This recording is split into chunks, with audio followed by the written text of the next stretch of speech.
I, 28 male, am really confused about the events of the last month. My ex-GF Julie, 29F, thinks that my current GF Mindy, 28F, is manipulative and sabotaged our 4-year relationship. I was in a loving relationship with Julie for the last 4 years. We met through some mutual friends. Julie and I were very compatible in terms of our love for outdoor activities and running. We have very similar lifestyles and supported each other well for the last 4 years. We have also been living together for the last 3 years. We even discussed getting married during the summer. Everything was great and I was planning to propose to her over the holidays. However, I started to see changes in behavior in Julie around September. She was acting distant and looked stressed. It was quite noticeable and I was worried. I trust her with all my heart and I could not imagine she would be cheating on me. However, she did spend more time by herself.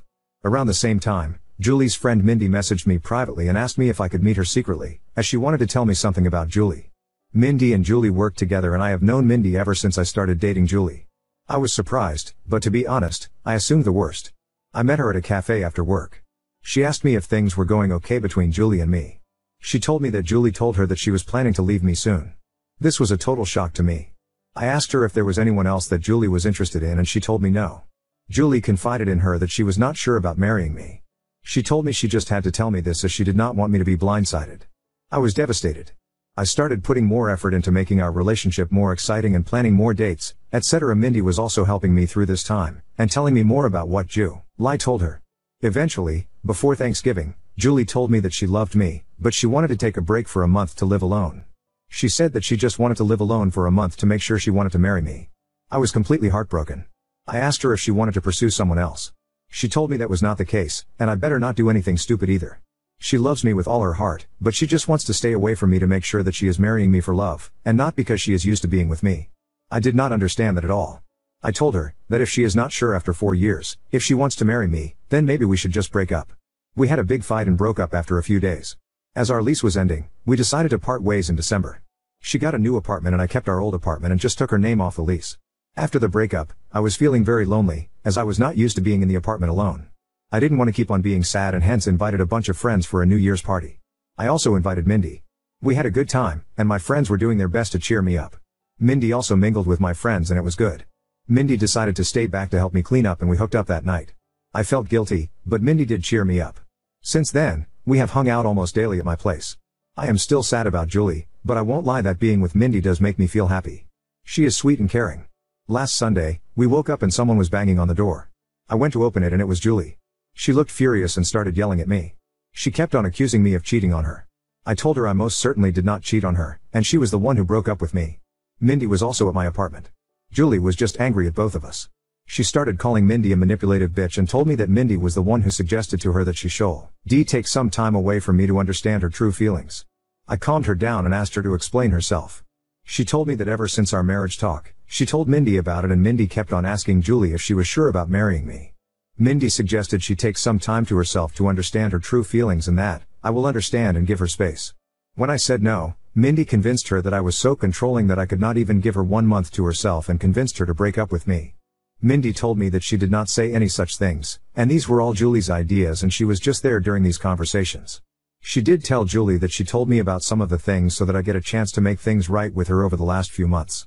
That made Julie more angry and she started accusing me of emotionally cheating on her. Julie told me that the last few weeks have made her realize that we were meant to be together, but she now cannot believe I could move on from a 4-year relationship in a week. On one hand, I want to believe Julie, but she broke up with me for no fault of my own. Mindy was there for me when I was down, but now I also doubt her. She suddenly started talking to me out of the blue as we were never really close before, and immediately became my support after the breakup although Julie was her close friend. Am I the odd to emotionally cheat on Julie? Should I have told her about Mindy's texts? Should I have not moved on from her so quickly, even though Julie broke up with me? I was just hurting and Mindy was right there to support me. I need advice from someone with a clear mind on what the fuck is going on. Update 1. I messaged Julie every day since then, to try and talk to her. She did not reply to my messages. I was not sure if she blocked me. Mindy was constantly trying to message me, asking if we could meet and talk about it. On Wednesday, 1 day after posting, I decided to message Mindy. I told her to tell me everything she said to Julie truthfully. I told her I would go and see if I found out that she was lying. Mindy wanted to meet me in person or talk to me on the phone, but I wanted everything in writing. She messaged me that Julie always said good things about me for all these years. When Julie told her about us talking about getting married in 2024, She was happy for both of us. However, Julie started telling her that she had cold feet and was not sure if she wanted to marry me because of issues she observed about her parents' marriage. One day Julie told her she wanted to take a break from me. She was not sure about her true feelings for me. That was the time Mindy told me about Julie's behavior, as she felt bad for me, as we were already telling our families about the engagement plans. After our fight, she said that Julie was extremely upset and told Mindy that she would never marry me. She said that the only reason Julie came back was when she heard that I was moving on, as she is jealous of us. She also said that I was a good guy, and hopefully, I see that what we have is something special. I just said okay and told her I needed time. I kept on messaging Julie once a day to at least talk to her once. It was heartbreaking to think that she may have blocked me, and may never talk to me again. On Friday afternoon, Julie finally replied. She said she wanted to meet me and told me she would come to our apartment on Saturday afternoon. I cleaned the place up and was just feeling deep guilt from inside before facing her. When she came in, she looked like a shell of herself and completely broken. I sat on our sofa, but she chose to sit away from me. We asked how we both were, but it was clear that none of us were doing well. I started apologizing, but she stopped me. She asked me to let her finish and not to interrupt her. She had brought her little notebook and had written down things she wanted to say to me. She told me that she truly loved me, but, after we discussed getting married, she started feeling scared of the next big step. She thought those feelings were normal and would go away. So, she decided to not discuss her concerns with me. It kept on eating her from inside, and she made a mistake to talk to Mindy about them. She said that she wanted to say everything to me now, so I don't get second-hand information about why she was distant and broke up with me. She said that her parents had a very rocky marriage, though they were together until her mom passed away in 2021 during the pandemic. Her parents argued constantly, and she always thought her mom did not love her dad. However, her mom was extremely dependent on him for everything, and her dad knew it and hence, didn't treat her well. She never wanted to be like her mom after the marriage. However, as we lived together, she started seeing some of those issues in our relationship. For example, when we met, Julie had a lot of credit card debt and was bad at managing her money. I helped her with that. Even though we have separate finances, I ended up managing all her finances, investments, etc. at her request, to the point that she did not know or understand where her money exactly was. She also said that we always enjoy making nice meals for dinner every day. However, whenever I work late, she completely loses any motivation to cook and ends up eating cheese and crackers like a toddler for dinner. She also complained that in the last 4 years of our relationship, I have never said no to her for buying anything. She feels that I coddle her, and she just got comfortable with all the luxuries and things I can provide for her. She talked about this with Mindy, and while Mindy initially just listened to her, she told her around September that one of her cousins also had the same issue. She decided to stay away from her fiancé for a month, and within a week, she realized how much she missed him and never had doubts again. When Julie asked for a break, all she wanted to do was to live with her best friend for a few weeks, to see if she was just too codependent on me. She knew I was planning to propose during our Christmas trip to my parents' house, and when I told her that she could not take a break, she just freaked out and broke up with me, as she did not want to be engaged without knowing for sure that we won't end up like her parents. After this, she asked me when I started meeting Mindy, and how many times we met. I opened my chat messages with Mindy and handed her the phone. I told her I met Mindy only once in September, where she told me that Julie wanted to break up with me because she was not happy with our relationship. I already had noticed Julie's distant behavior, and when I asked her, the only answer I got was, "I am fine, we are fine." Due to my insecurities, I tried to hold on to Julie and started coddling her more, planning more expensive dates, and trying to spend more time at home. When Julie asked me for a break and to stay away from me for a few weeks, I thought that was the final step before the breakup, and broke down and fought with her, which led to our breakup and her moving out. At this point, Julie's voice started cracking up. She asked me when Mindy contacted you after the breakup. I pointed her to the messages. Mindy initially just started sending me memes to cheer me up, and I just used to respond with, "Thanks" or a thumbs up. However, the messages started getting more frequent, and she offered to talk to me in case I needed help. She asked me what I was doing for Christmas and New Year's, and when I told her I was inviting a few friends, she told me that she does not have any plans for New Year's, and I invited her. Julie stopped me there. She told me she did not need to hear the details after that. She told me that when she moved out of our house after our fight, she thought she was just not ready to get married to me. She stayed with her friend for 2 weeks and then got her new apartment in January. She told me that she was miserable and missed me badly. It became more acute when she moved into the apartment alone, and could not stay there for even one night. Her best friend is currently staying with her in the new apartment. She realized she could not live without me within a week of living there. When she asked one of our mutual friends, on Saturday, about how I was doing, she told her about the party and told her Mindy was there.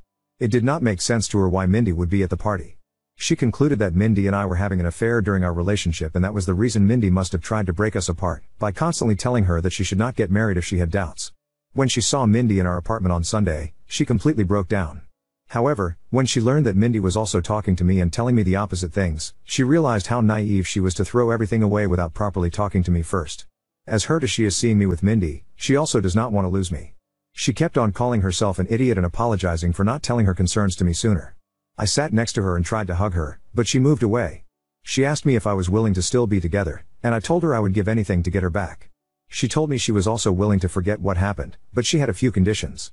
Her first condition was that I cut contact with Mindy. I block her everywhere and never contact her again. If I see her standing in front of me, I act as if she is invisible. I was okay with that. Secondly, she has already signed up for individual therapy and is on the wait list. She wants us to do couples therapy so that we can talk about all the concerns we have and work through them. We also decided to hold off our engagement or marriage until we both can get into couples therapy. I was also okay with that too. Finally, she wanted me to forget the last month as a bad nightmare and never talk about it again. And if I ever make a "we were on a break" joke, she will punch me in the face. This was the first time. We both smiled. I asked her what she was going to do about Mindy as they worked together. She said the biggest punishment for Mindy is to know that she did not succeed in breaking us up. She wants Mindy to see how happy she is with me. She wants Mindy to be there when she flaunts her engagement ring in the office and gets jealous when we get married. We hugged and I felt so relieved that I had a chance to make things right for her. I asked her to stay and she agreed. The rest of the evening was nice. We ordered DoorDash and watched reruns of Top Chef while cuddling on our couch. In the morning, we discussed moving in back together. I want her to move back to our old apartment, but she wants a fresh start and asked me if I am willing to move into her new apartment.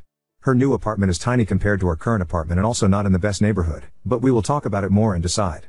I also will have to deal with the issue of having two 12-month leases, and how to get out of one of them.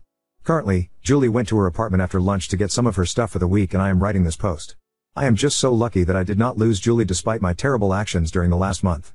I just hope that I will be able to work things out and get married soon, and this whole incident is a small bump in our perfect relationship. I also don't know how to address the issue where she feels coddled by my behavior and feels like I am making her codependent on me. It's just my personality and I need to work on that during couples therapy. However, any tips from you guys are welcome on how to make her feel less codependent. P.S. Thanks to everyone who checked on my health during the last few days via direct messages, and sent me numbers for helplines. Don't worry, I am a marathon runner, and don't give up that easy. Update 2. I wrote a few posts 6 months ago regarding breaking up with my then fiancée Julie because she asked me for a break and then hooking up with her friend Mindy. It turned out that Mindy was the one who encouraged Julie to ask me for a break and also befriended me and told me about Julie's intentions in advance. They were the worst few weeks of my life, but Julie and I reconciled and got back together. A lot of you have been asking me for an update, and I feel this is a good time to give a final update. Update 3. After the incident, Julie told me that she wants to get back together and forget about the whole thing, but I could see that she was still hurt by my behavior. I tried to not love bomb her and give her space as that was the reason why we broke up in the first place. Julie had a mental breakdown, and had a panic attack, during the week after she saw Mindy with me in our apartment. She got an online therapist who she still sees once a week. We also looked for couples counseling and were able to see one almost a month after the incident. We decided to put our plans for marriage on hold until then. I could feel that Julie was making a lot of effort to act normally, but something was not right. I was optimistic about us but was hard to see her suffer because of my actions. During our first couples counseling session, we both opened up about our relationship and talked about the incident. Julie apologized to me for not communicating what was in her mind and how bad she felt for putting me through all the drama. She told me that she did not know how to process her thoughts and did not want to unload all her negative feelings on me and panicked in the moment. I also apologized to her about everything and at one point, we were in competition on who gets to take a bigger blame for what happened. There were a lot of tears, and I found the experience very healing. The counselor told us that she could see how much we love each other and should take baby steps towards talking to each other about what is in our mind. She gave us some exercises to do after going home and discuss certain things. By the time we left her office, I was so sure that I want to spend my life with Julie. I told her that and she also said that she cannot imagine a life without me. We decided to go ahead with our wedding plans. Mindy tried to contact me several times. She messaged me, but Julie blocked her on my phone and all socials. She also contacted Julie and sent some nasty messages to her. The worst was 15 days after the incident, when Mindy started posting pictures of me and her on Instagram every day. Some of those photos were intimate, non-nude, and it caused a lot of pain to Julie. Julie reported her to HR and got a transfer, and promotion, to a different department after a month. The last I heard from Mindy was when she sent me a long email on my work email, but I deleted it without reading. The photos Mindy posted did cause a lot of drama and we had to explain to our parents and friends about what happened during that time. As you all may have guessed, I was unanimously nominated for the Idiot of the Year award, but I am sure my sister would give me a good run for it before the year ends. The whole issue lasted for a month, and then we never heard from Mindy again and just moved on with our lives. Julie has been talking to her therapist about her codependency issues and concerns. I think it's childhood trauma and the therapist feels that it might have amplified after her mother's sudden death. I have been trying to help Julie slowly take interest in our finances, recommend Ramit Sethi podcast, but she is allergic to money talks and always changes the subject. I was able to break the lease that Julie signed by paying some penalty, and we stayed in our old apartment. However, Julie wanted to move out of it as soon as possible because of the bad memories. We purchased a single-family home few months ago in a nice suburb and moved there in May. I don't think that issue of codependency is resolved and probably may have increased after the incident, but I love her, will always be there for her when she needs me. On to the main update. Julie and I got married last Saturday in a nice intimate ceremony held at my father's country club. All our family and friends were present, and I could not have asked for a better evening. I wish I could share photos of Julie in her wedding dress because she looks stunning. We plan to leave for our honeymoon next week, and I could not have been happier about how things turned out. Hopefully, in 25 years, Julie and I would look back at this incident as a small blip in our perfect life.